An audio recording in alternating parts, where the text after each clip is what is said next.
At any rate, regardless of what we think about Judas, welcome everybody. We're really fortunate to be here together today, and anything that we might like to discuss together and have the opportunity in some way to explore it more deeply with Binduji, that's really the invitation as I understand it today, Bindo.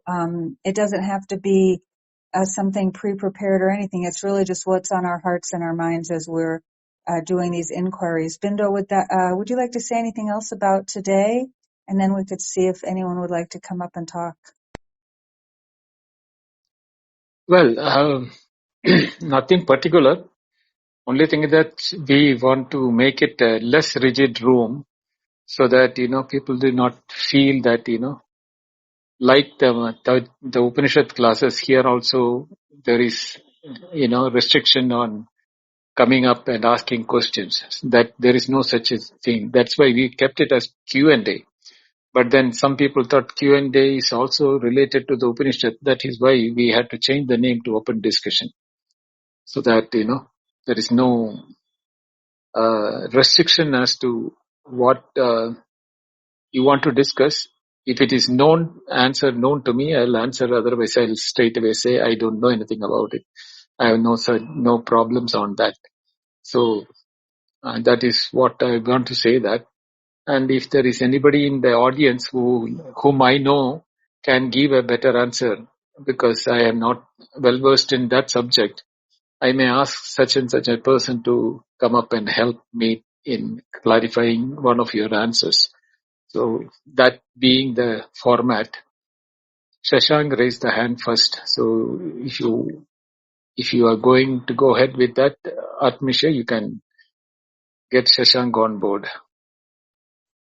Thank you, sir. Yeah, Pranam. welcome. Namaste, ma'am. Namaste, sir. Namaste, It's Prakash. very quiet. You have to speak a lot louder, please. Now, am I audible properly? Yes, Shashank. Yeah. Thank you, sir. First of all, and I came here just after seeing that Advaita Vedanta Satsanga, and I am familiar with this philosophy Upanishads, but since few days, because I followed many paths, right, like yogic paths many times and Puranic paths, I tried many things, right. Later I realized that Advaitic the vision and the drishti is very clear. So that's why I just joined. I like to discuss about Advaita Upanishads. Rest, it's later I will talk if something will come in my mind. You can. What should I share? You can say further. I didn't come as a speaker. I just want to share. Now, if you have any specific doubts about Advaita, or you want some more clarity, which is the clarification you need, if you can specify, I can be very precise to your answer. Sure. Thank you, sir. Since few days, I am listening the one Swami from Ramakrishna Mission named Sarvapriyananda. So he always talk. He many times he do the comparison between the Buddhism, the philosophy of Buddhism, the Shunya, and the Purnam Atman of Brahman of Advaita. So what I understood, sir, I'm telling you, you can give me more clarity. So first I am telling you what I understand. So in Upanishads and Brahma Sutram, they they define Brahman, the quality of Brahman, nature of Atman in a very specific way, in a very clear-cut way. And so what I feel that the Buddhism is more, as we can see, the practice of meditation that is very popular in Buddhism. In Hindu system here, we often talk about Brahman, the Vedanta. But what I see that the methods, like as in Buddhism, here we never see such practices and so helpful way to live a more spiritual life in society. So Vedanta is very popular in intellectuals, philosophers, universities. But there are certain ways of to meditate upon that reality which Upanishads talks about. Okay. See, Shashank, you have to get an overall picture as to how and where do we all stand, and then decide as to which makes it more palatable or easy for one to follow. Advaita is talking about only about the truth, Satyam. And the Satyam is that which never changes in any condition, any time, anywhere, anything. The Satyam will be remaining as Satyam all the time. And how that Satyam is not possible for us to know through our sense organs and mind. But when Advaita says that there is nothing but Satyam in the whole world, everything is Satyam only. But when you do not see the Satyam, you see the name and form, Nama Rupa. And then Nama Rupa becomes different methods, different paths, different philosophies, different, systems. Everything is following out of that, taking that Nama Rupa as a reality.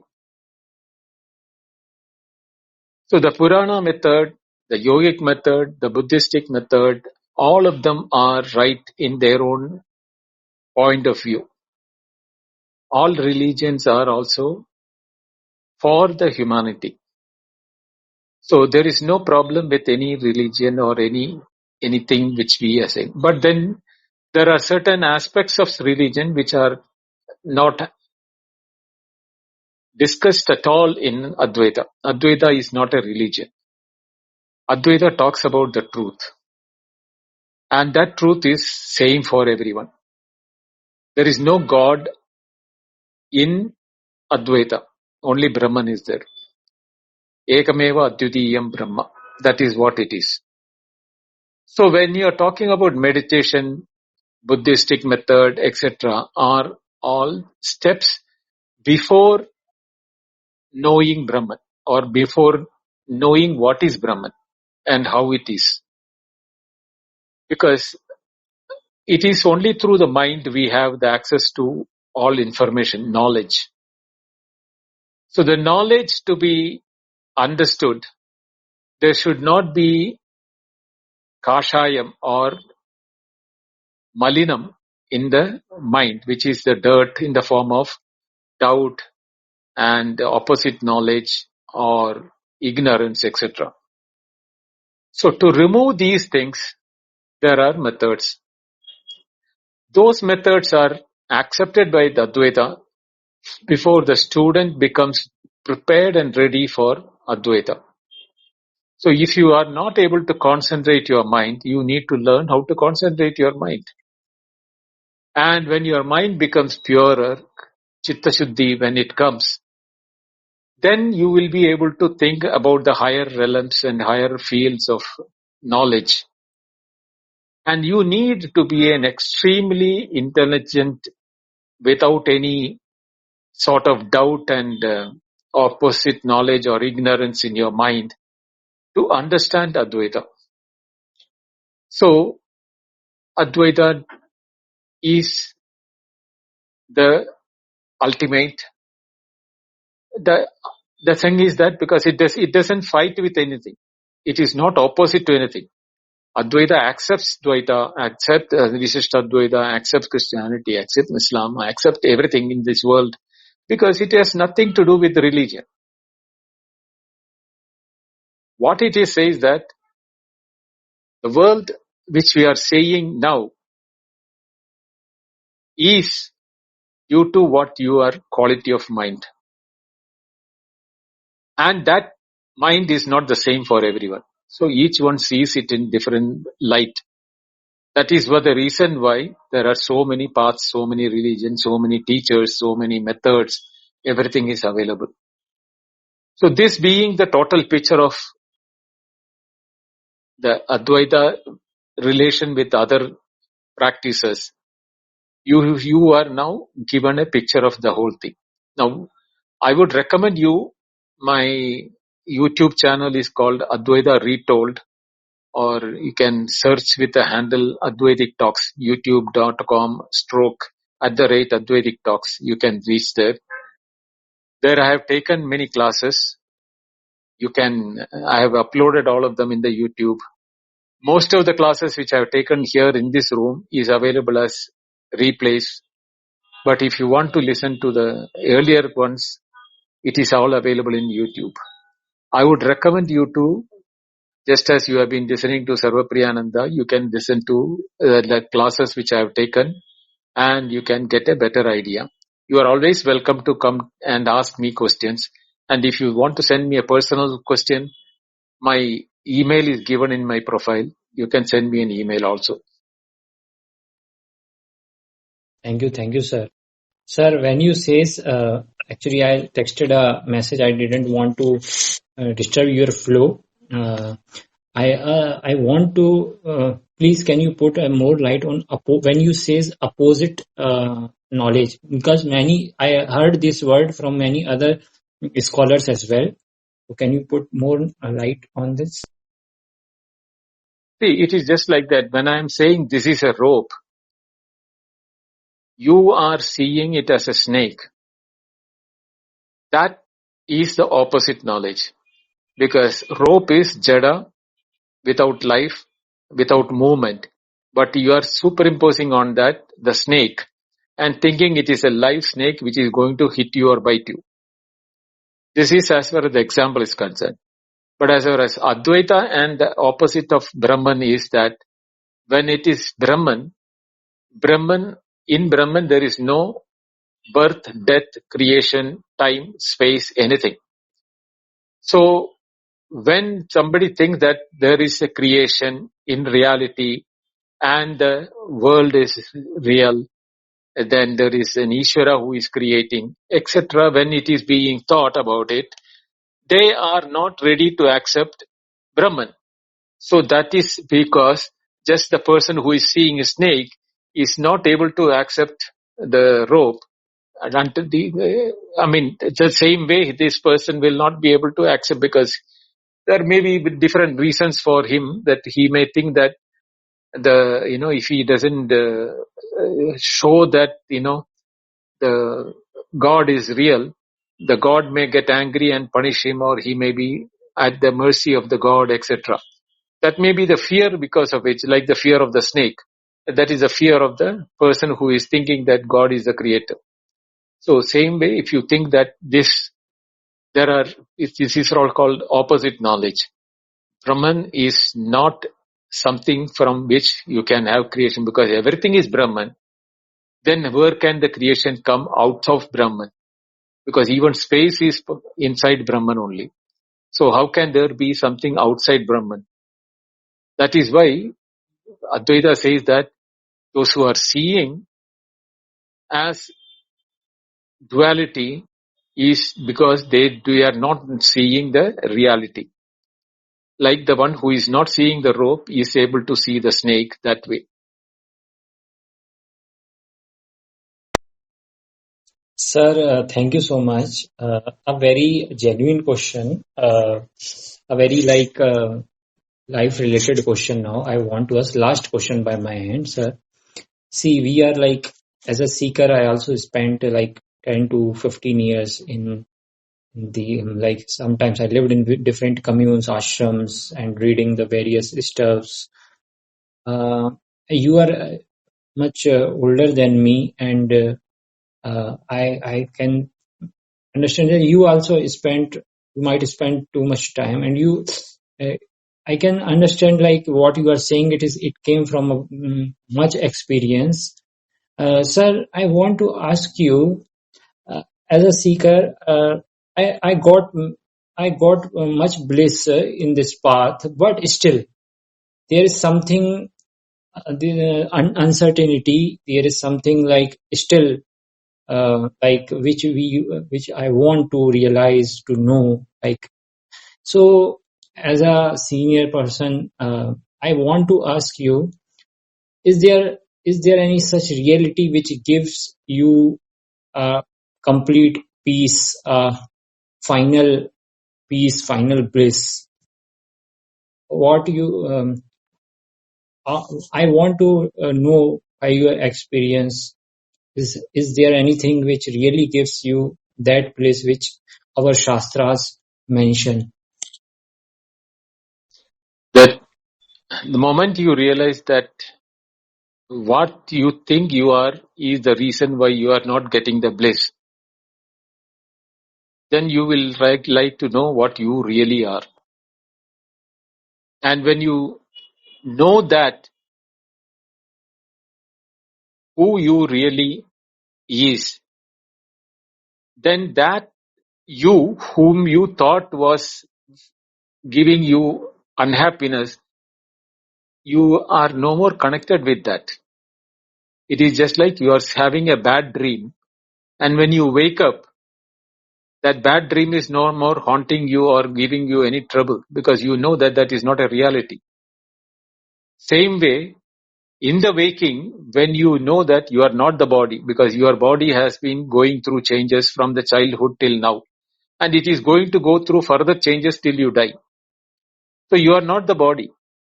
Neither your mind is the same when you are a child to what you are now to what you will become old.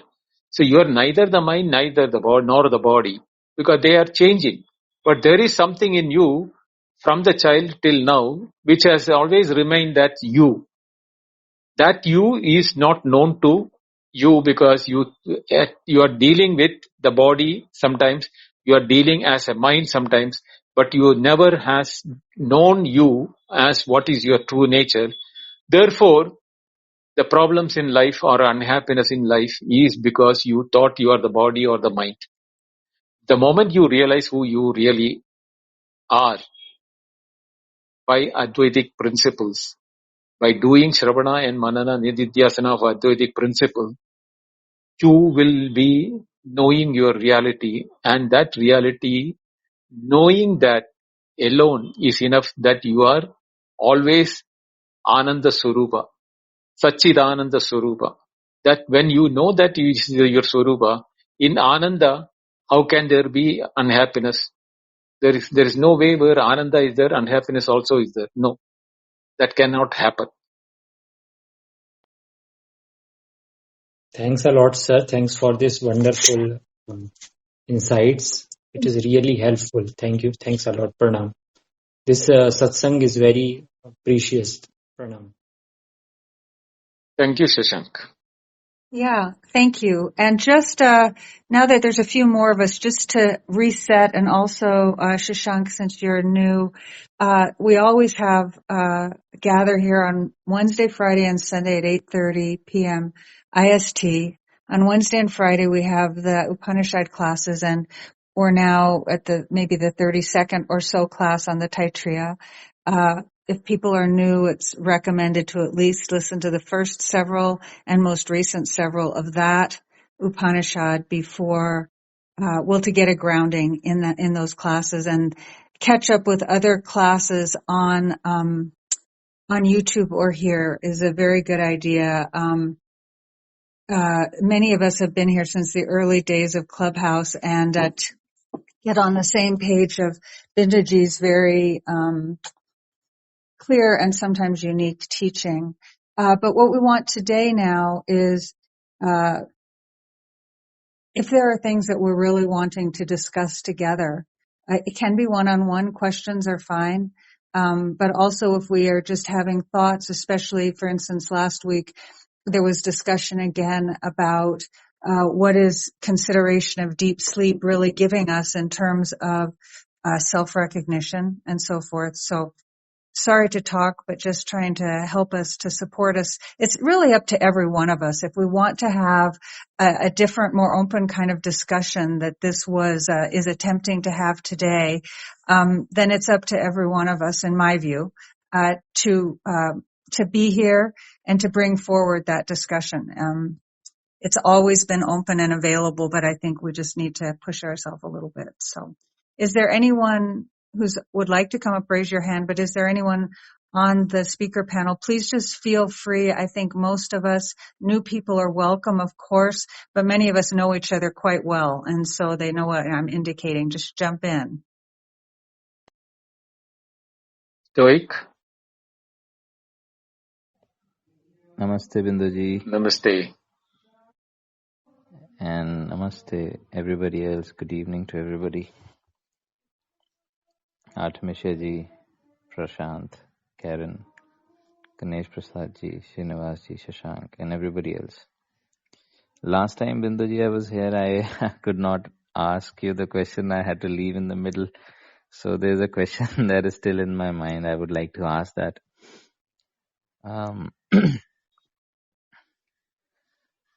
The story of Prahlad, Hiranyakashipu, known as the king who is the demon king, has a sister who is very powerful, has many boons. Hiranyakashipu himself has many boons. But we have Prahlad, who somehow has something more than mere boons that helps him escape what was planned for him, that is to die through fire, because Holika had a boon that she couldn't be burned. So I want to ask you, there are many people who have many siddhis, claim to hold many powers. But what is that special thing about Prahlad that was even superior to any boon that could take him out? That is the question I wanted to ask. Well, Stoic, I'll give you an example first, then I'll explain the answer to your question. Assume you are Elon Musk or Jeff Bezos or Mukesh Ambani or any rich person you can think about it. But they not know swimming. And when they've got the costliest yacht in their hand and they are in the middle of the sea, and that suddenly that yacht cracks and starts sinking. They do not know swimming. Will they be able to save themselves? They will not be able to save themselves. They still need somebody else to come and help them and save them, because they do not know swimming. In the case of Prahlada, Hiranyakashipu and Holika, the Hiranyakashipu and Holika, the Prahlad's father and his father's sister, they are all bestowed with many boons, means is as good as richness. Siddhi is all time bound, space and time bound in richness. Whereas what the Prahlad had was that knowledge which can establish him in oneness with the God or the truth. Whereas others, their siddhis were more important. Or even there are people who have got so many other textual knowledge, scriptural knowledge. They might have studied Nyaya, Tarka, Sankhya, Yoga, Advaita, everything they have studied. But they do not have their, what you call, Nididhyasanam or Nishchayatmikadi, firmness in the conviction of what is their true nature. Such people, in spite of having and able to quote all the philosophies and all the books, when a problem in life comes, they will behave as if they are an ordinary person. The knowledge will not be helpful for them, because the only knowledge which saves you is knowing what is your true nature. All other knowledge will be applicable only when it is required and where it is required. But only one knowledge will save you at all times is what is your true nature. So once you know your true nature, whether you are in happiness or sorrow, in threat or in comfort, or in deathbed or in in a surgical operation room, it doesn't matter. You can see that everything is related to the body, but you are not the body. That freedom from the body and the limitation of the body is what Prahlada had when he was challenged by his father. And then that is the one which saved him also.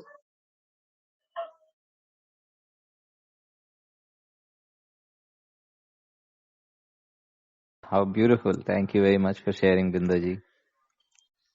You're welcome. So I just want to acknowledge that some people have come up who don't necessarily have any questions at all. So there's, if someone is in an order and they have a question, they can jump in, but there's no need to necessarily follow the order or wait or have a question. I think a lot of us know the main discussions that have been going on. So if anyone would like to help prompt any of that, I'm not in as many rooms as Srini and Karen, so I may be behind on where some of those discussions are at. But thank you all for coming up. Hi, Karen. Hey. Namaste, Binduji, and everyone. Namaste, Karan. Namaste. Artemisha, we haven't had many rooms. I think last week the Deep Sleep was the first room in a while, and since that time there hasn't been really a room that, at least not without my knowledge. So I just wanted to add that. I think we're running out of subjects.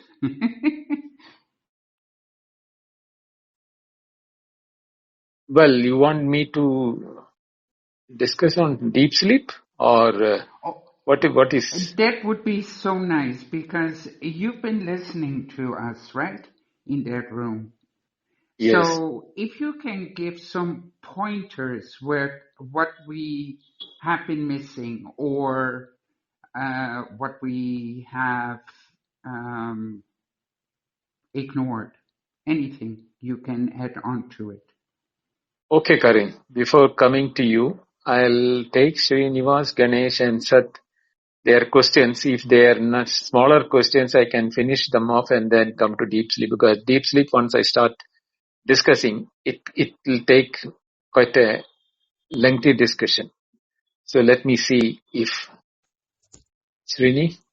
Yeah, namaste, Binduji. I had a Namaste. small question about this bhaya, right? This etasmin uddaramantaram kurute adatasya bhayam bhavati. So this bhaya is certainly not the normal fear, right? Which we experience in everyday life, because for that kind of fear there are so many other options to conquer it or deal with it. So there seems to is there something, what does the bhaya supposed to exactly mean, or is there anything different to the normal fear that we have in everyday life? That's what I wanted to ask. Well, the normal fear is all minor fears, I would call it as.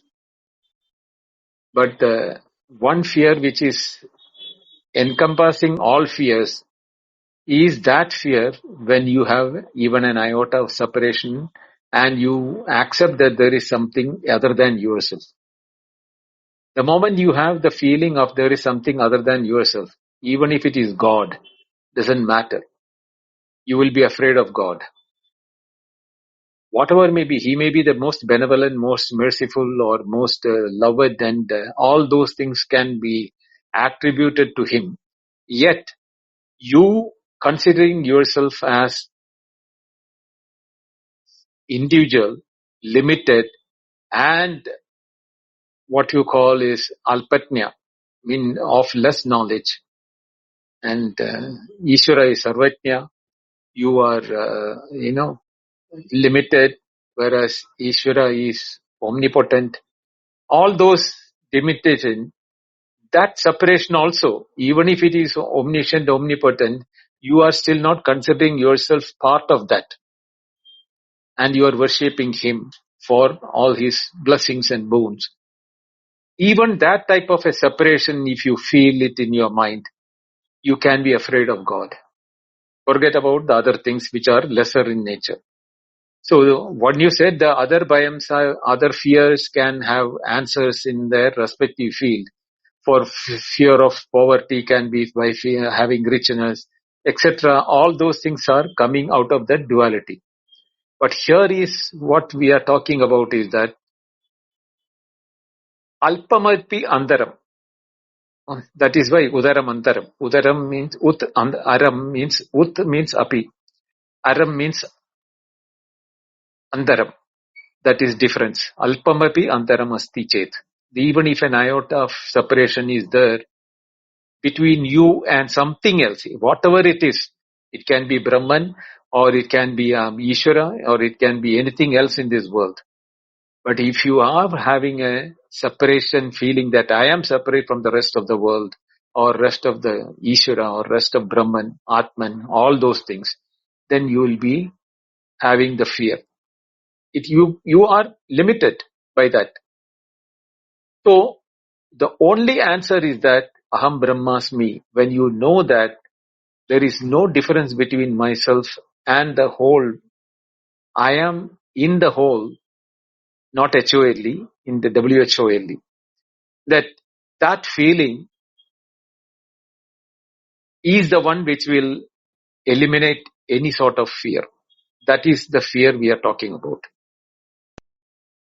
So I think this fear which Upanishad is talking about, even to get such a fear, already one should have done some inquiry or things like that, right? Because normally that kind of fear is also not experienced by is what I feel, right? Like we experience fear, but we cannot distinguish it as the fear that is coming because of the antaram or this thing, right? So Right. would you say some inquiry is required and then the fear grows more or something like that? Yes. See, this is exactly why when the Upanishad says that if you objectify Brahman as an object to be achieved, then you are the subject and Brahman becomes the object. Even that type of a separation, if you bring it, then you will be afraid of Brahman.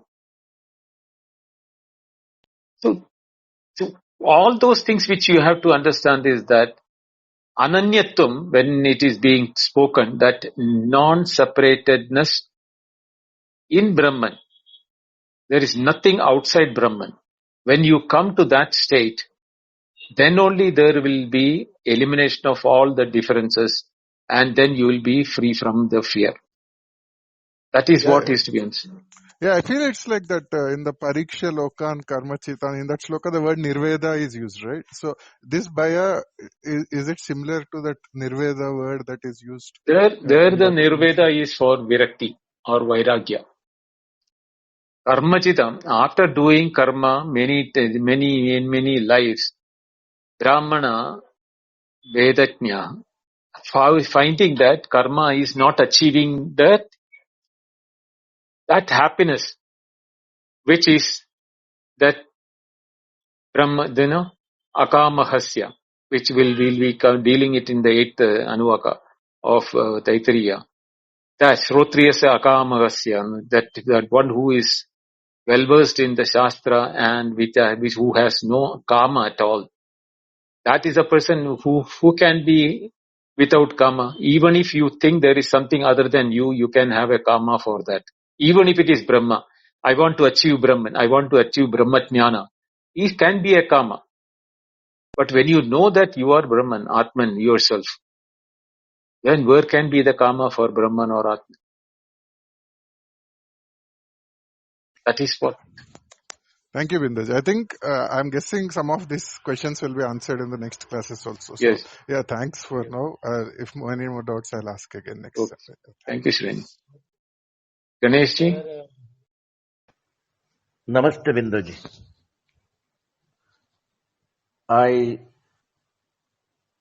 I'm telling you a kind of dilemmatic state of mind while listening, and also even when I'm alone thinking of these aspects of Upanishad. The thing is, a question keeps coming to my mind.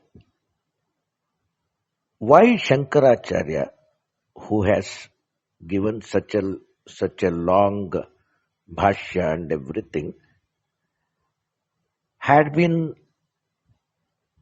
composing so many shlokas and Devi and also Shankara, like in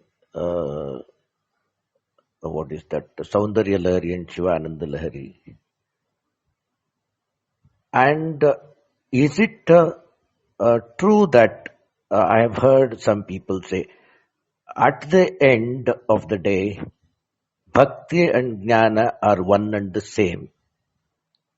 They reach the Brahma Jnana ultimately.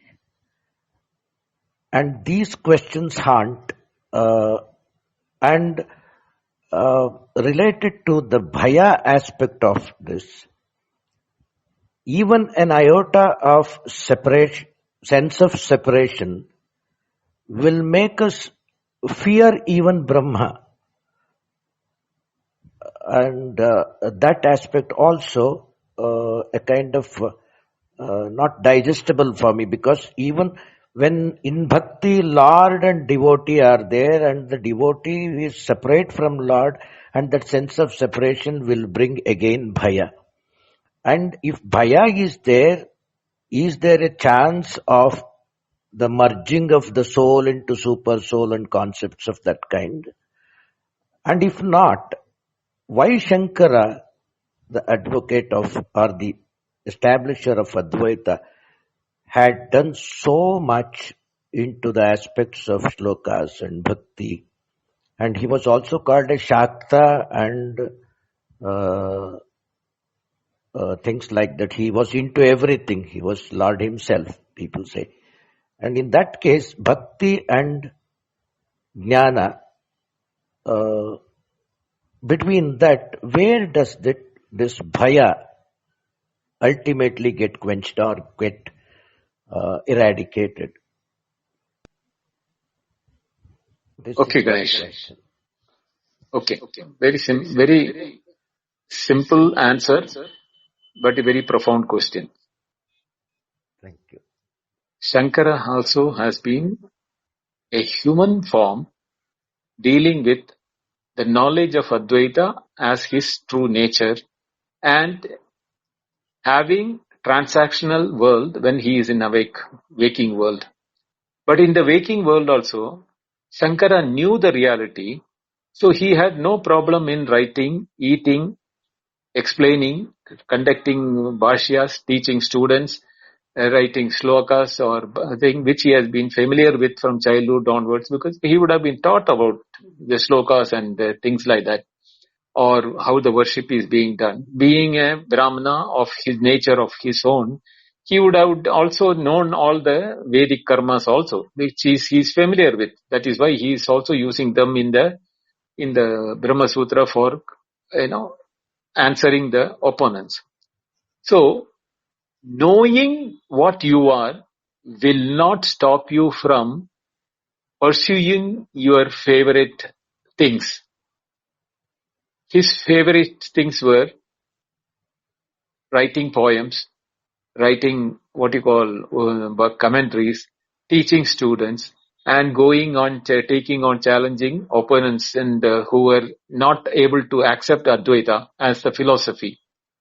That doesn't remove him from his knowledge that Aham Brahmasmi. He sees the Aham Brahmasmi even in transaction. Yatrana anyat pasyati, anyat shrunoti, anyat vijanati. That statement, he is his reality. But at the same time, when he is awake, it is just like when you are awake, you know what you had dreamt. In the dreamer and the dreaming world was nothing but your projection in your mind as a dream. But after waking up, that things in the dream, even if it is appearing for you as a lucid dream, it will not haunt you or it will not make you any problem with you. You can experience that lucid dream with the knowledge that, it is a knowledge, it is not a real dream, but it's a lucid dream. Even in waking, when you are having the manovicharam or your mental imagination about things, what is, your projections in your mind, doesn't make you feel that when you are doing that, you are not who you are. It is something similar that when you know your reality, you can even transact in your world because you need to eat, you need to sleep, you need to breathe, you need to do your physical activities, which is in the waking. But he knows that he is not the waker alone. He knows that he is not the waker, not the dreamer, not the deep sleeper. Debyo vilakshana sachi chinmatroham sadashivam. That was his experience. And he remained in that. That knowledge can never be challenged or removed at any point of time. Doesn't mean that he will not have waking dream or deep sleep. That will continue because that is the swabhava of Chaitanya. It is the nature of awareness to be a waker, nature of awareness to be a dreamer, nature of awareness to be a deep sleeper without any duality in it. So all these things can continue irrespective whether they are what you call it is appearances. But in him, he knows what is the reality and he has no problem in doing all these activities which you have referred to. Now coming to your question of how to, and there's even an iota of difference in Brahman can be scared because anything other than you will be scared. Even if it is a dust is enough for you to, make you cry. So you have made that insignificant dust, but it makes you cry. Why? Because there is a separation between your physical body, because you thought the physical body, that's a dust. So that is the way in which any sort of separation will make you scared of the other one or afraid of the other one. But when you know that you are Brahman yourself and everything is in Brahman, there is nothing outside Brahman, that means you are not away from anything else. You are also like the bubbles in the ocean, and the water is not away from the bubble, nor from the waves, nor from the, other bubbles in the water. So once you know that, why should one wave be afraid of another wave? No, there is no need of it. Because every wave knows that it is part of the same ocean or the same water. Thank you, Binduji. So the Sarvatma Bhava is the Lakshya for all sadhanas and also to overcome the sense of fear that one would always be haunted by. So Sarvatma Bhava is to be contemplated all the time, I feel. Sarvatma Bhava has to come from Aham Brahmasmi. Then only the Sarvatma Bhava will come. Yes. Thank you, Binduji. Yes, Shashank, you were asking something? Yeah, sir. Actually, beautifully you said that the Brahman, which is separated from us, is also can be a cause of fear. So it is really beautiful. So now it directly gives us a indication that then we are like the real self is more important than Brahman, because which is separated from us, right? So we can start from ourselves only. Hello, I hope you are getting my voice. Yeah. So as we see, sir, there are few masters like Maharshi Raman and Nisargadatta Maharaj. whole life they taught only one thing, how to realize the self always. So what I think, that's why they focused on the self, right? So then why the Brahma Sutram is always like talks about the nature of Brahman. So as a seeker, what I am getting after listening to you, that to rather than read about Brahman, it is more important to read about Atman. There are like There is no difference between Atman and Brahman. Both are the same. And since you are new to the Vedic learning, I would prefer you to listen to the YouTubes and then come with more clarity, because from your question I know that you are not studied it fully. So I'm not putting you down, but what I suggest is that your questions are valid, but you will get the answers when you listen to the YouTubes or my classes are there. Still, if you are having a doubt, you can always come to this room. Every Sunday we are here. Wednesday, Friday, the Upanishad classes are there, but the questions are related to Upanishad only. And if you are going anything question outside that, you can send me an email. Okay, Shashank? yeah, sir. Definitely, I subscribed the channel, and Yep. I will listen that, and I will come again, Okay. sir. Thanks Thank you. a lot. Thank you, Shashank. Karin, I'll come to you. Before that, Atmisha, you want to say something? Oh, I just was going to do what you're doing. If anyone does still want to actually ask a specific question before we go to discussing deep sleep, or should we go right there? I thought I'll check with Sat and Madhir also. If their points are Yeah. anything different from that, then we can take to Karin. Because deep sleep, once you get into it, and it is it's a Well, deep hole. yes, and you've discussed it beautifully in the last couple of classes as well. So the points that we're missing are clear.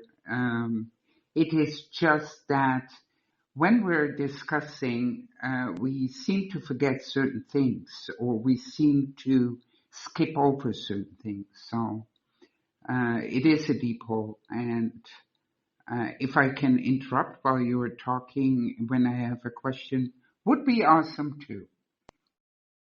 Yeah, you can anytime do that. Sat and Madeira, is that okay, or would you like to bring up anything first, which is totally welcome? Totally okay. I just came up to appreciate the change of the title, and just because I've been asking for it a little bit, so I'm very happy.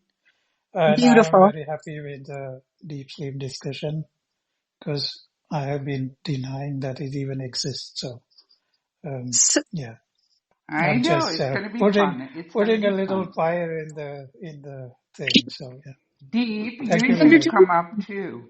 You belong to that same discussion.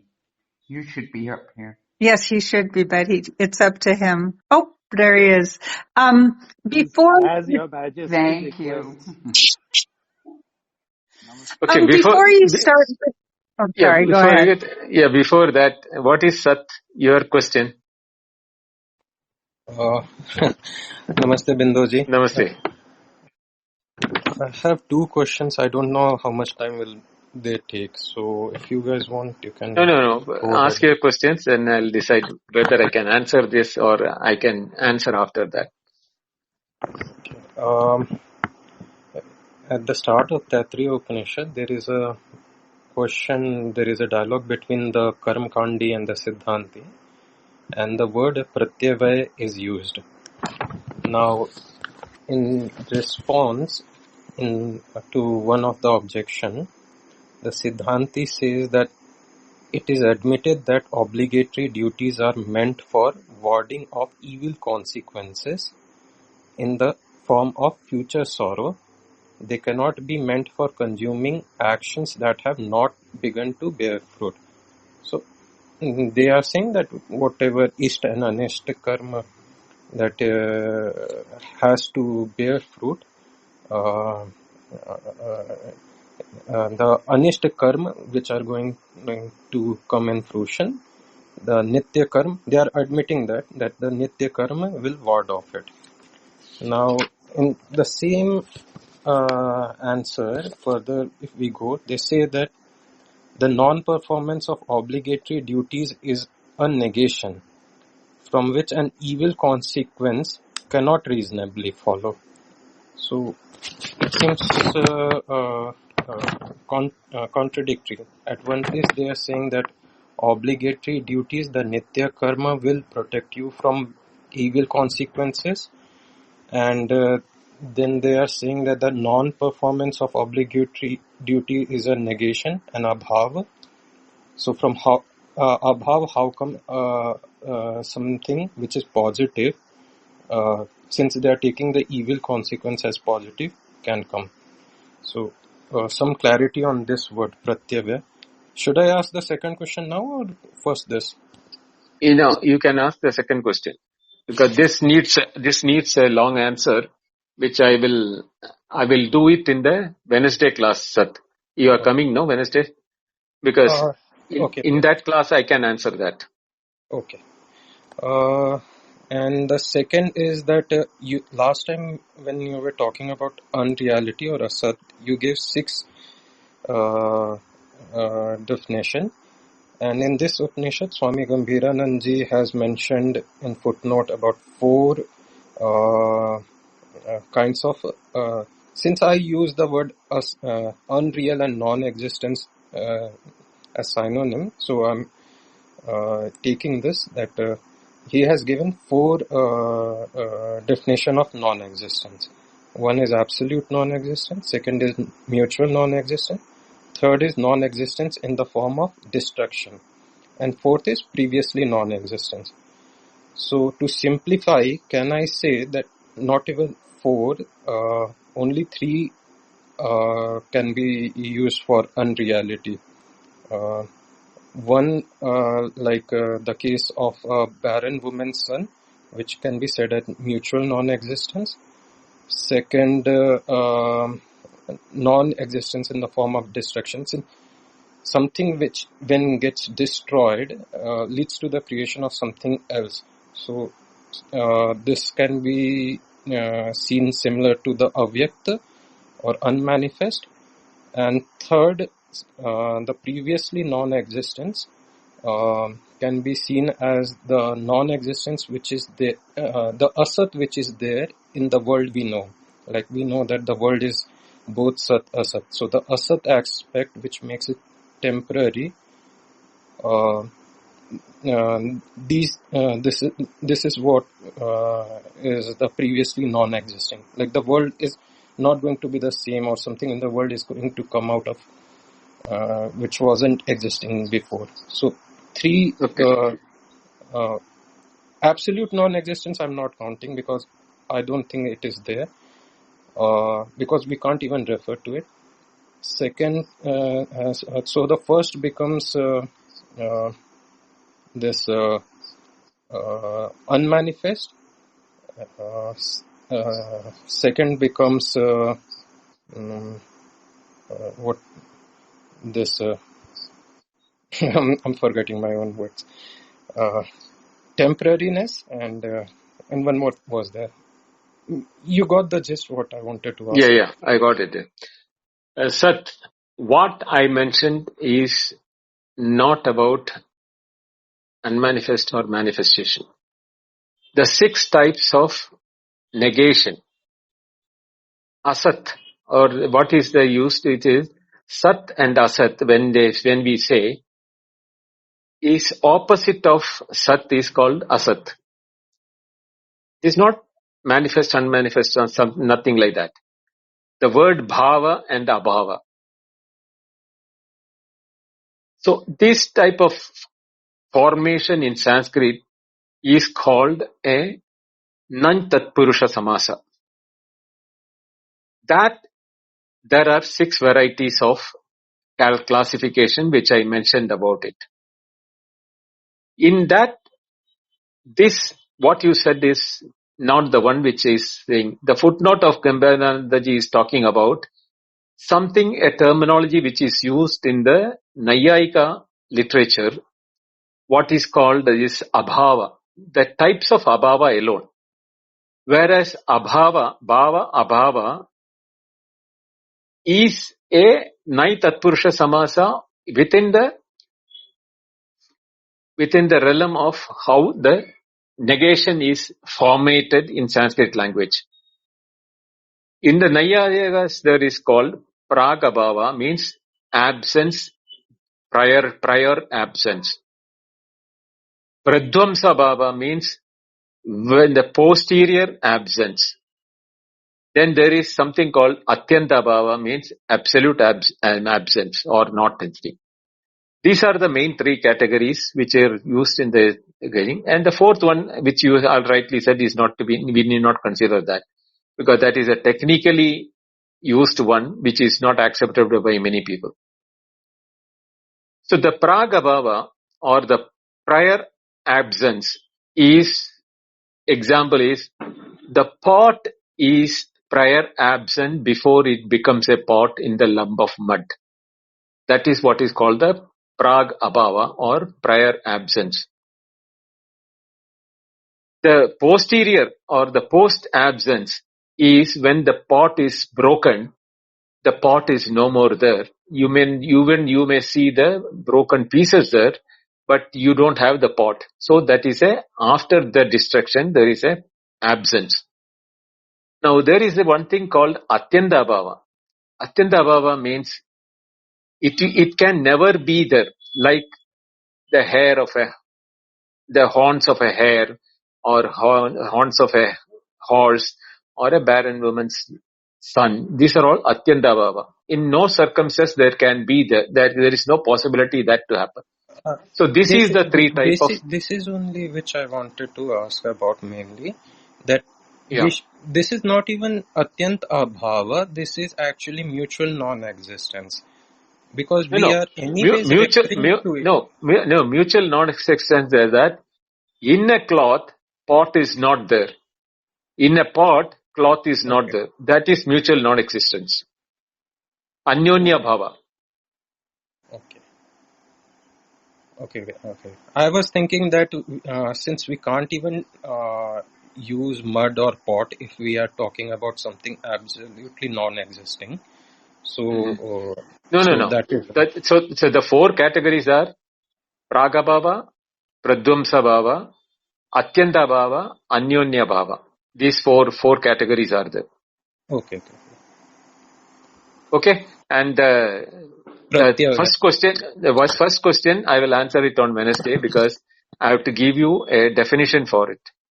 Then only why it is considered that it is appearing to be contradictory, but it is not in really contradictory. With example, I will give you. Okay. Now coming to our main subject of deep sleep. Interestingly, we all know that there is, in the human body, we go through waking hours, dream experience, and a deep sleep experience as the physical body is concerned, which is what we call it as we are lying on the bed, sometimes we are dreaming or we are deep sleep. The rest of the time when we are not on the bed and walking around doing our daily duties, this is called the waking hours. Now, there are two ways of looking at it. One is looking from a third party.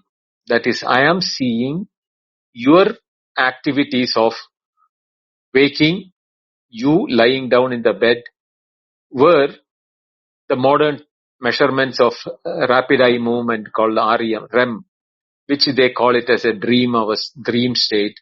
And there are, when the waves are collected, they call it as delta waves, where the body is totally inactive and the brain is also subsiding down to the minimum activity.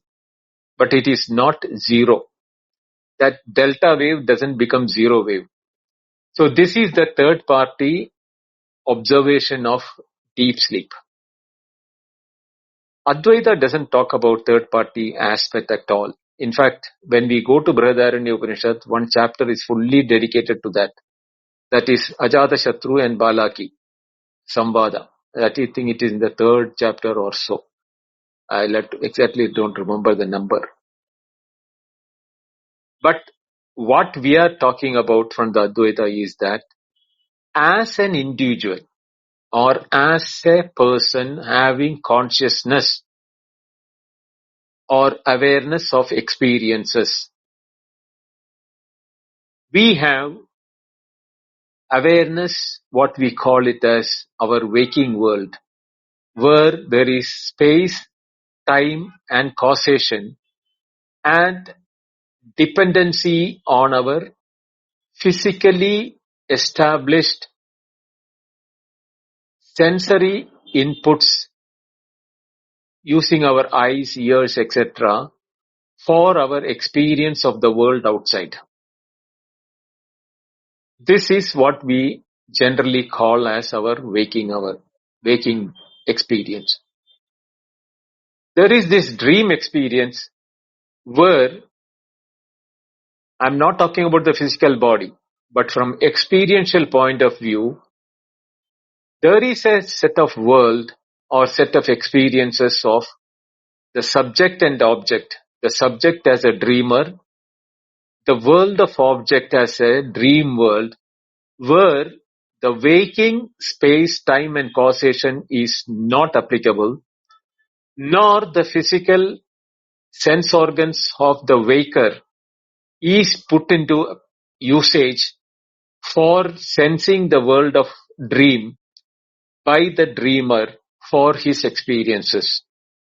These being two totally mutually exclusive experiences, therefore the dream is separate, the waking is separate. Now, there is the same person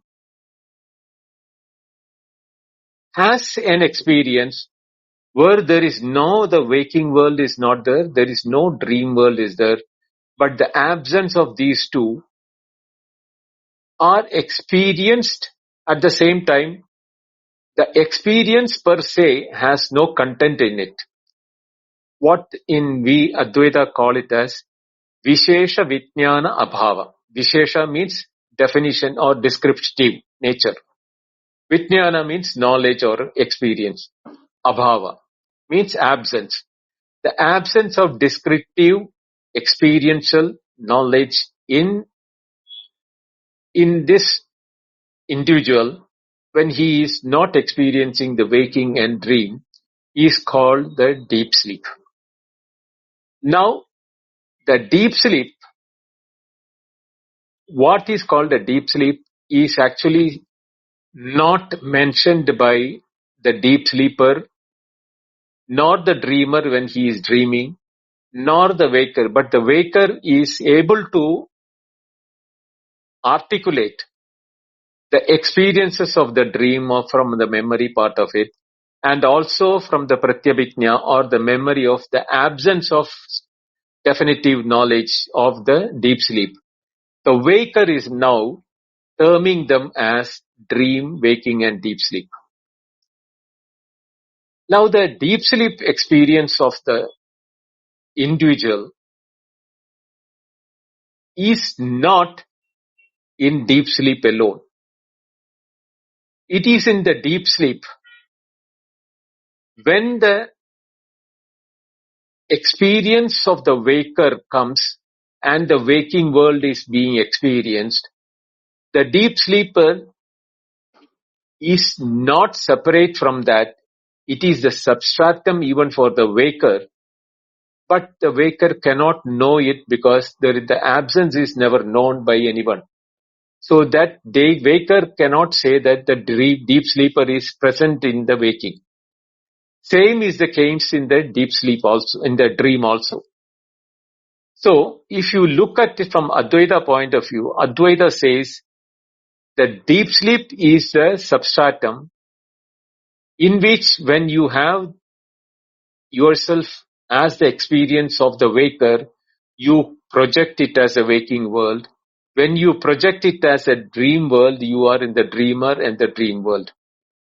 When both of them are subside, it is in the seed form, what is called the Bija Nidra, is what is the state of deep sleep. And technically, like the Panchakosha Viveka we did it in the Taittiriya, there is also this Avastatraya Nirupanam, means these are all called the states of experiences. But there is no state as such. Avastha is not there. It is exclusive experiences where the individual is experiencing, but at the same time, he is able to articulate only about the dream, waking world, and in the waking world, he articulates about the dream and the deep sleep. This being the condition, Advaita says that the knower of the three, because he is knowing the waking, knowing the dream, and knowing the absence of waking and dream as a deep sleep. So that knower or the experience, there is no experiencer. It is a pure knower which is not experiencing anything, but he is able to segregate the three of waking, dream, and deep sleep. Therefore, he has to be called the Sakshi or the witness, which knows the three experiences is the sum total of experience of an individual.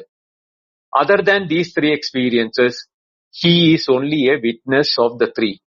And that is not an experience by itself, but in relation to the experiences, you can call it as a witness, but even the witness is not there when you reality, because in reality, the waking, dream, and deep sleep are not separate from consciousness or knowledge of the witness with which he is able to say these three states are appearing.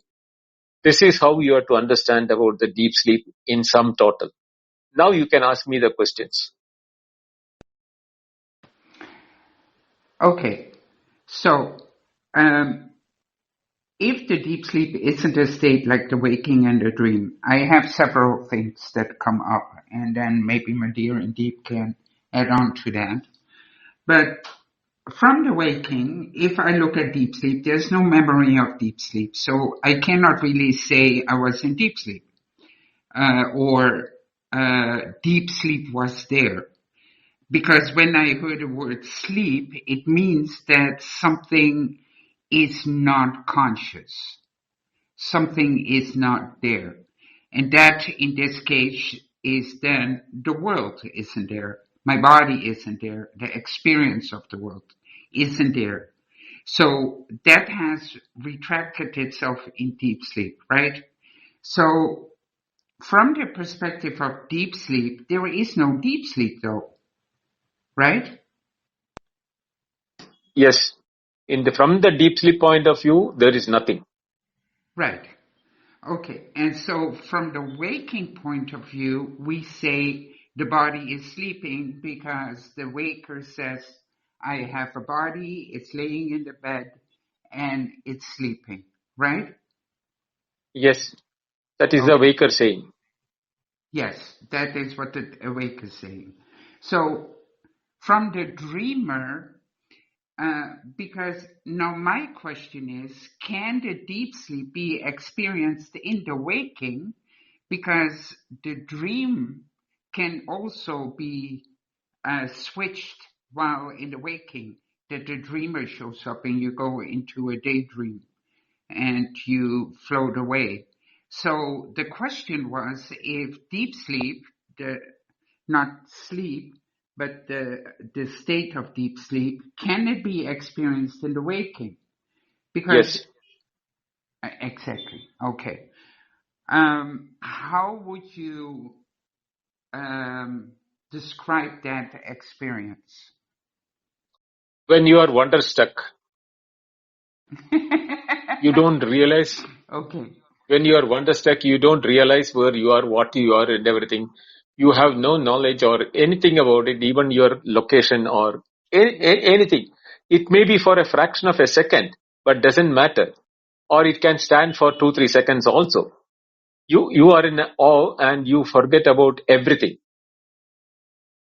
That is as good as you are awake. At the same time, you are not having any experience.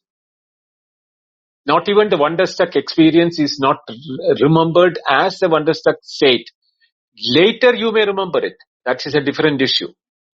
That I was wonderstruck by that moment. I do not know what happened. I just was not there at that time. Right? It can happen if you get a knock on your head. It can happen when you are given an anesthesia. Or it can be happening, sudden blankness. It can happen. And there may not be any reason for it. That sudden blankness takes over you and you don't know what is that moment, what happened. It is a blankness which is there. So these things are, all the three can be interchanged. The dream can have a waking moment, what we call it as lucid dream. The waking can have dream and deep sleep. But in the deep sleep, you can never have dream or waking. Then it is not called a deep sleep.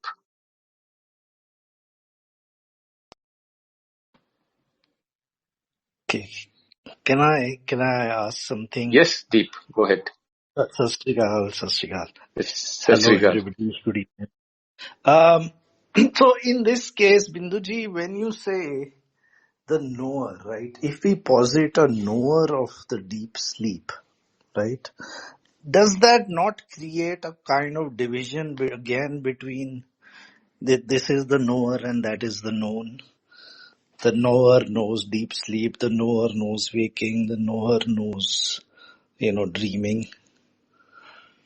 There is no duality there, because the knower of the deep sleep has a knowledge of absence of anything, the absolute absence of anything other than itself. Therefore, but he cannot deny his own existence or his own being in that state, because he recollects it on waking, that I had a good sleep, I knew nothing. That statement necessarily has to come from an experiential point of view of absence of duality. But at the same time, it is not an absence of experience, what way we say that in the waking or the dream state. I mean, if like Karen was saying, call it the deep sleep, being in deep sleep during waking. If such a thing was not there, would there ever even be any idea of self-realization? I'm just saying that positing a knower of deep sleep, I just don't know how that really, accomplishes anything in a sense. Because I don't see how without the waking, I mean, one can have, let's say there was just waking, dream and deep sleep and we were going through the motions. Yeah. Just like animals do as well, right? Right. So then there would be no question of, a knowing or a search or a realization of the sort. So the waking then becomes, in a way, it is indispensable for this whole process, right? Okay. It is indispensable in the sense that the issue for humanity is in the waking only. You are never worried in the dream about Brahmatjnana or Atmatjnana or realization or anything of that nature. You are probed with that question, who am I, only in the waking. And the answer has to be obtained in the waking only. But in the waking, when we have that issue of who we are, we cannot take waking alone in isolation to say who we are, because we also know that we have the other two experiences as the individual. Therefore, we need to encompass all the three experiences to know who we are, and that done when in waking, because that question comes only in waking, and the answer found in the waking, that is what is called the realization.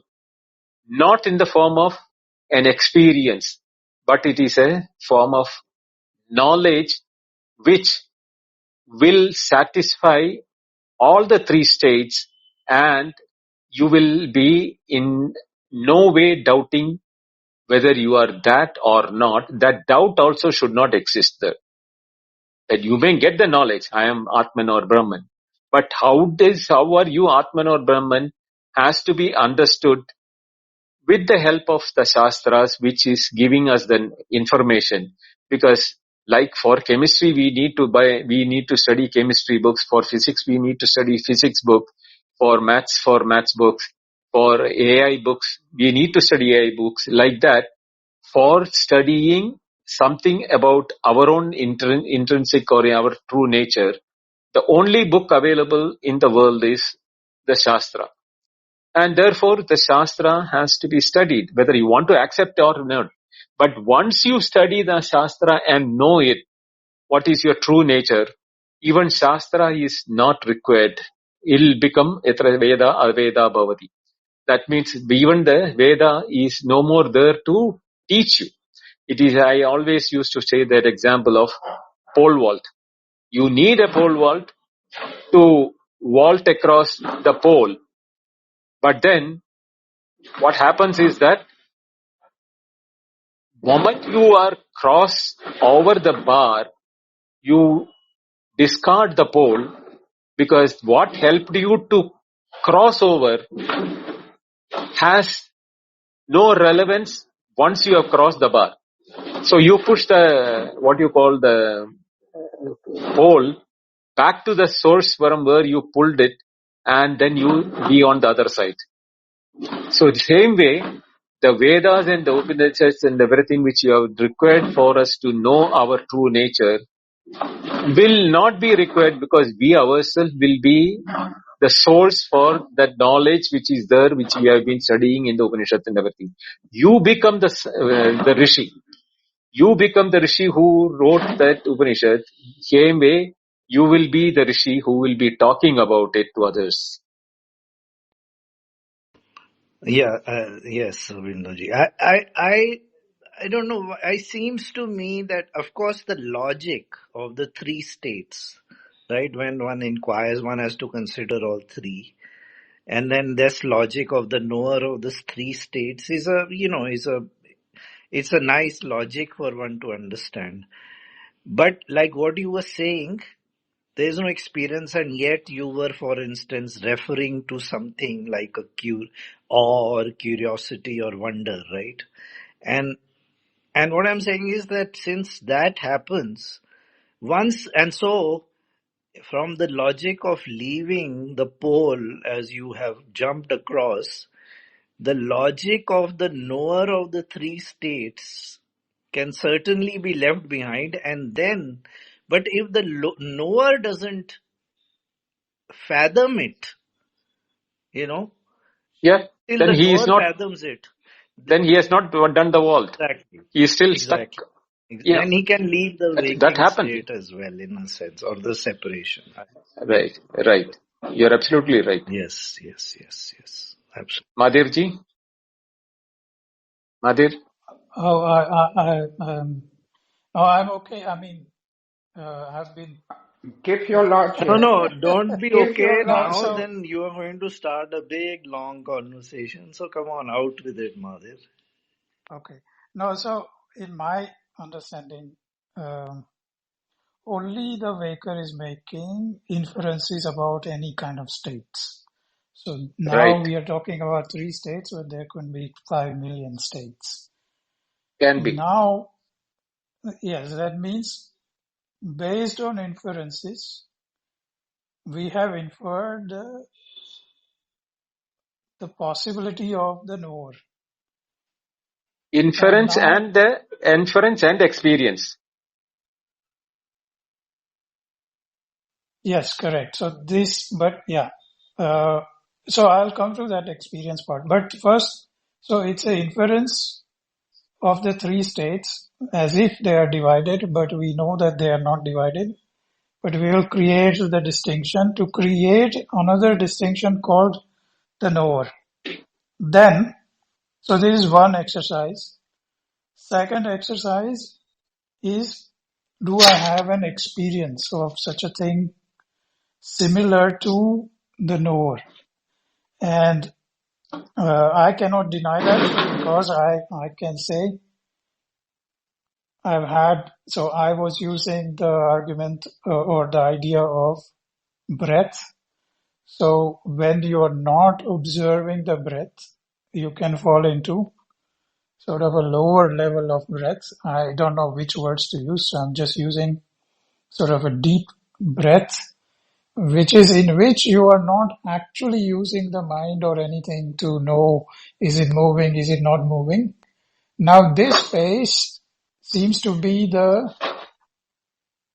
most solid, means there is almost no uncertainty available. There are no inferences possible because it's even before the senses are and even before the mind.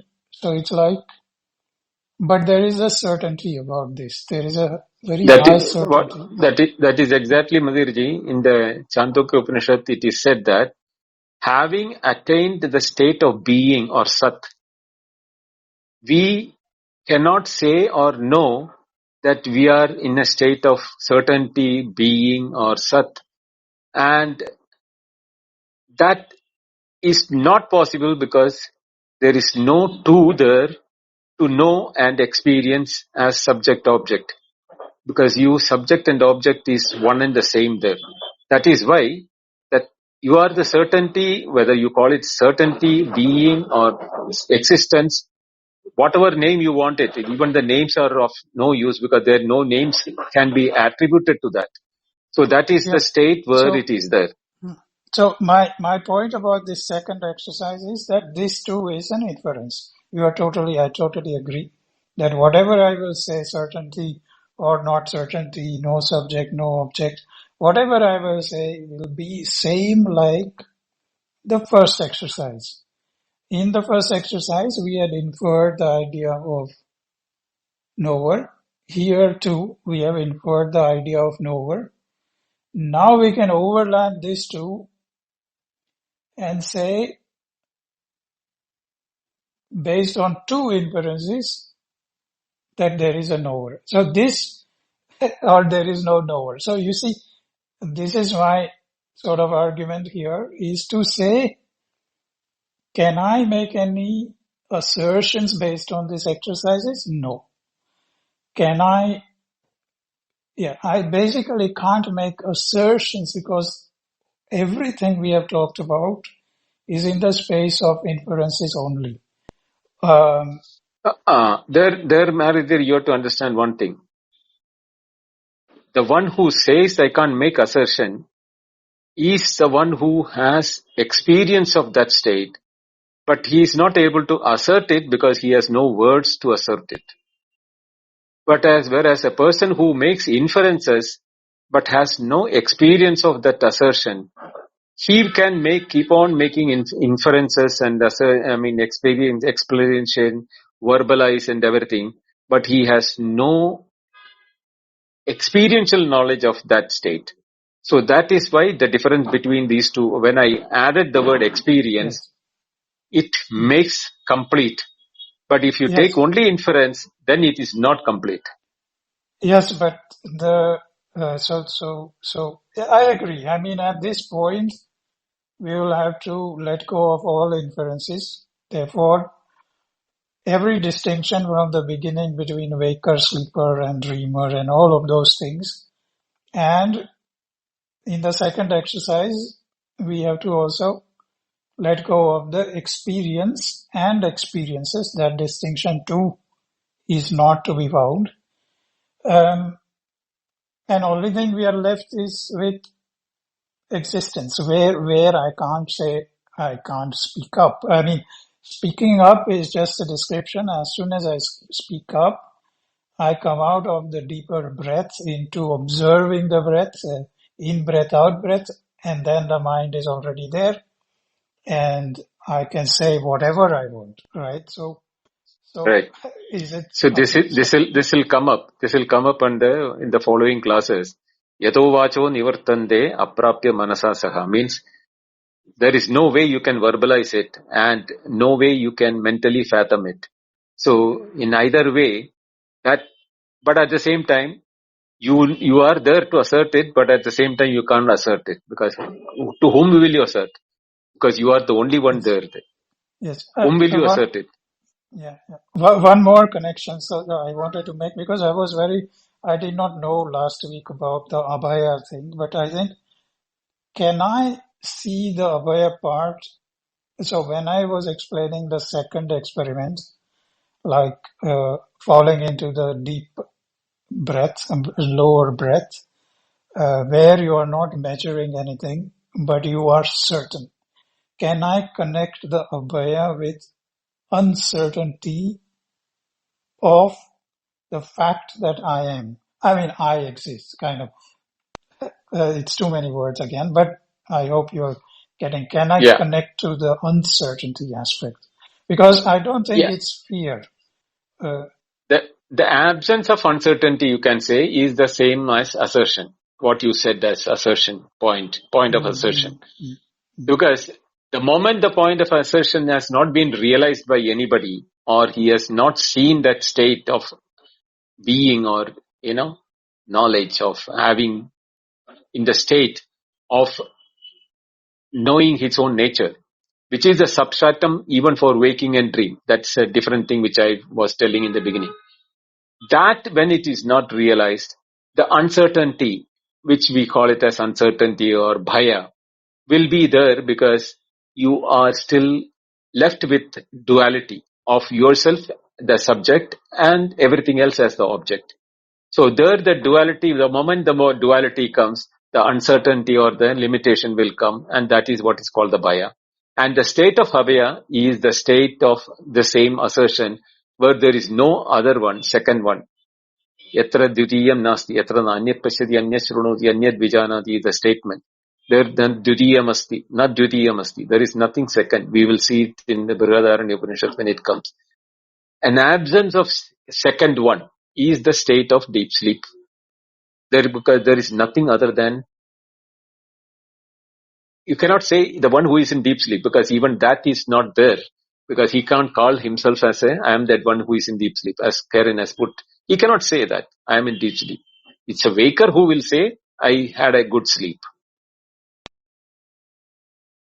So I had just one more small thing. Small, it's a big thing, but now basically what with this discussion, I'm very happy because you kind of agree.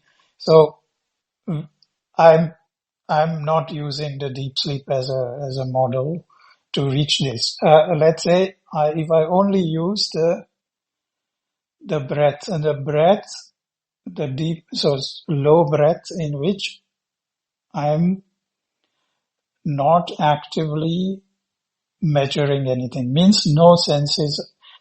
So I hope you understand. So that. Madhir, that state of low breath and everything is also in the part of waking.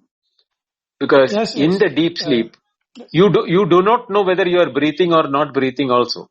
I know. I just have to use the language, but I want to describe something using this language. That's why I'm just calling deep, the breath, low breath or low, whatever. But I want to make a point here. So, as an experience, one can see the emergence in a sense of the senses, in the sense that you now suddenly know, oh, this is inner breath, outer breath, and you can almost see the arising of the mind itself. Like you can. So what I want to bring here, so let's not discuss about this particular example, but the world. So if this is the world, how can I be uncertain about this world? How can I call this that emerges as ignorance or illusion or whatever, all of those things? Because it is going to be very certain. I mean, I can call it whatever I want, but I know that whatever I will say will be another inference, right? Something like that. No, So, not like that. You assuming that certainty or beingness or assertion, what is the thing, is the substratum for all the three, for the waking and the dream also. Why? Because what was there in that state of assertion was a knowing, but not knowing as a knower and the known, but as a being which is knowing. And that knowing is why I am saying that knowing is there, because when you come to the waking, you are able to say about the knowing of absence of anything else other than yourself. Therefore, the knowing was present in that state of deep sleep. And that knowing is continuing in the waking and continuing in the dream for the individual, but there he calls himself as a waker or a dreamer, and the world of waking and dream are separate, everything. But where can it come from? When you are one, all the alone, and everything was there, you as alone. And if this is appearing now, it cannot come from outside. Only thing is that you never knew what is your limitation in the deep sleep, or the knowing, or the assertion, or the being. In that vastness, if you are experiencing a waking knowing, a waking world which is in the realm of knowing, a dream world as a dreamer, and the dream world knowing as a dream world, this knowing is still encompassing the knowing of the waker and the dream. So everything is in knowing. That is why Prajnanam Brahma, when they say that special knowing itself is what is called Brahman. But yes. what is the nature of Brahman? Pure nature of Brahman is what you are in the deep sleep. But that deep sleep knowing is present even in waking. Yeah. Where the transactions are there. Binduji, no, I totally agree with if we just concentrate now on the Waker's world. Waker's world is a world in which Waker is able to create divisions, do whatever, create the world. As you said, the knowing is continuous, means everything which is Waker doing is equal as the deep sleeper. There is no... Absolutely. Yes, so we cannot now make a statement. Similarly, we could not make any assertion about deep sleep. We also cannot make any assertions about the world, the waking world. We cannot say world is uncertain or world is not there or is an illusion. So this statement can also not be made. No. Right? That statement is from what level you have to understand. That statement is coming from, not from the statement of knowing. That is coming from the names and forms as objects separate from you, stands without the knowing, because you don't accept that knowledge is or knowing is present in the object. You consider that as a name and form and as an object. But when you know that it is all knowing, the experience of knowing is the reason why the world of objects exists, first of all. Unless I am knowing, there is no object. That object is also having the knowledge or knowing as an ingredient part of it. And then you accept it as, then what you said is that it is not separate from you. But if you make it as separate from you, then we have to call it as an illusion, because without knowledge or awareness or consciousness or knowing, being, there can be no subject, no object.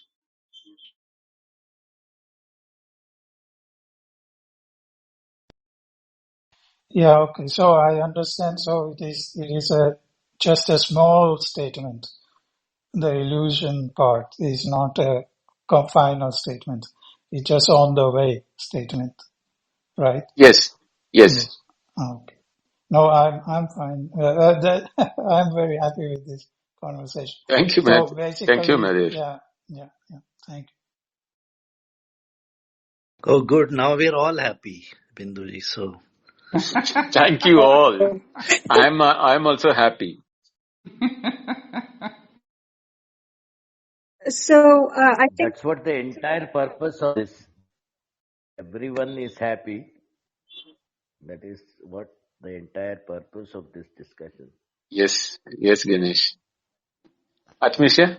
oh, I was just going to say, so I think we all know there's many more aspects of this that we probably, some of us would like to go farther with, and we can do that. But I was just going to check if anyone on the panel, I've closed hand raising, but on the speaker panel would like to comment on how today went, or are we at a good place to end in a somewhat timely manner, or should we persist on a few things? What do people think? And what are you available for, Bindo? But I think we'll close soon in any event. Is this a good breaking point? Yeah, I think so. I think it's became an all-inclusive thing, and I expect everyone to come and share their views. Whether it is accepted or not accepted, we may not get into a debate or anything like that, but then at least I want you to come and bring out your viewpoints, like Madhir has said, and Deep has said, Karina said, or even, Shashank and Stoic has mentioned. All those things are important because it's all coming from different experiential point of the individuals. And we have to understand that each experience, in what way we have to see that to have that totalness of being. And that being will not make separation between you and me. We will all be in the one experience. That is what is the purpose of it. Everybody said we are in happiness today. And that happiness is what we are wanting, That's what. Madir, did you want to say one more thing, or was that just a you. It's salute? Yeah. just a practical thing. Like, are you using this room also for YouTube or not? I have not yet started using this for the YouTube. It is Because still recorded and kept. Binduji, my little request is, because now, let's say we are having the conversation. Maybe you will leave, but can we continue here? Or because when we close the room, sometimes the whole built up dies off. But yeah, just a suggestion. We don't have to, but yeah. I'll just step in just because I do have a role in that. I'm not, Binduji and I could talk after, but I'm not comfortable with that. I think it's really important to save the replays that Binduji is involved with, and that there's always, the only people who moderate in this house are the people you see on the panel here, unless Prasad is, so other people will not be modding. So, but I think that although you're right that when a room closes, it can be hard to reopen, it was the old style in Jataveda to make a break. And maybe if it becomes a regular occurrence, like say, someone like Srini, who's a regular participant, that if a room reopens, in a house that, is run by people who generally attend these rooms. Stoic, what were you going to say? Yes, I just want to ask the question that you asked, Admeshaji, about Judas. I wanted to ask Binduji if he would have any thoughts on it, irrespective of the religion aspect, but the master and the disciple aspect, in which we can say that the master knows his disciple really well. What are his shortcomings? What are the what are his positive areas? And the master also has a certain control over the sukshma of the disciple. So if you wish to, you can comment on that dynamic between Judas and Christ. I would like to know your thoughts, because he was supposed to be one of the closest disciples. So he came too close to know what was going to happen to him. And from there he ran away. So I would like to know your thoughts, if you would want to share anything regarding it.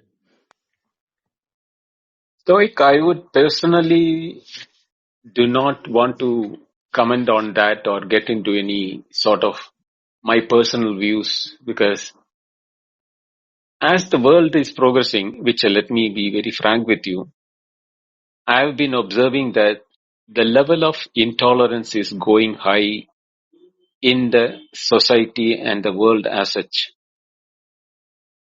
So, on a one-on-one basis, I can discuss with you, or my answers will be more generic in nature rather than, bringing any controversy or anything like that. So let us not bring a subject which can be controversial in a situation like this, because what are things which are going where people are being dragged into Supreme Court and the court and the law and police station and all those things. So if I make a statement of any type, I am afraid that any fallout of that nature will be very hard for me to handle it. So I would rather refrain it, but on a one-on-one basis, if you want to talk to me, I'll do that rather than on a public platform.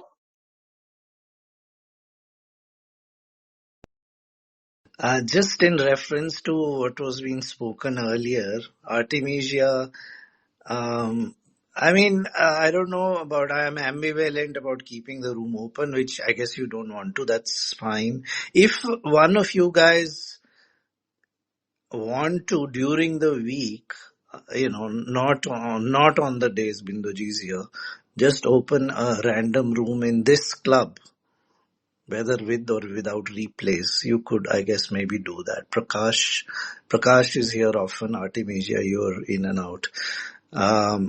That's one thing.